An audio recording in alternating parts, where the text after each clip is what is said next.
Yesterday, the church began its annual pilgrimage we call Lent. We did so with Ash Wednesday. The reason why a pilgrimage or journey is so very helpful in understanding our spiritual lives is that pilgrimages progress, building day by day upon the advancement, the progress in the journey. The same is true in the spiritual life. And so as we begin this season of Lent with Ash Wednesday, we're oriented toward eliminating those obstacles, distractions, or hindrances in our relationship with God. We receive ashes on our forehead as a sign that we are truly sorry for our disobedience and selfishness and sin, but also as a way of demonstrating we recognize our mortality, that we are not in complete control of our lives and that we need God.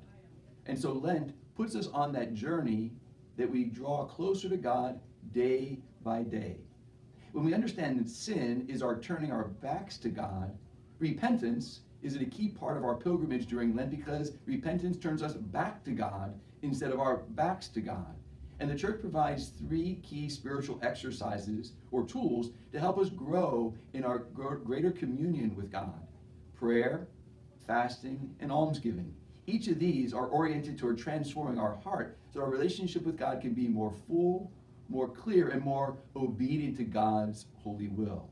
Prayer opens us up in our communication with God, not only expressing ourselves honestly, but listening, learning to listen to God who speaks in the depths of our hearts.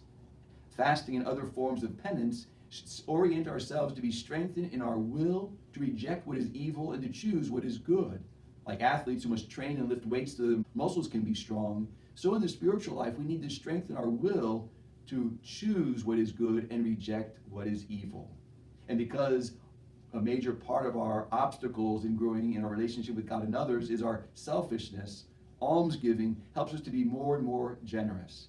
As we look to progress day by day, let us use these 40 days of Lent as a gift from God, with each new day as a continuing progressing, not only to the celebration of Easter, but even more so, the fullness of our relationship, our union with God and His church.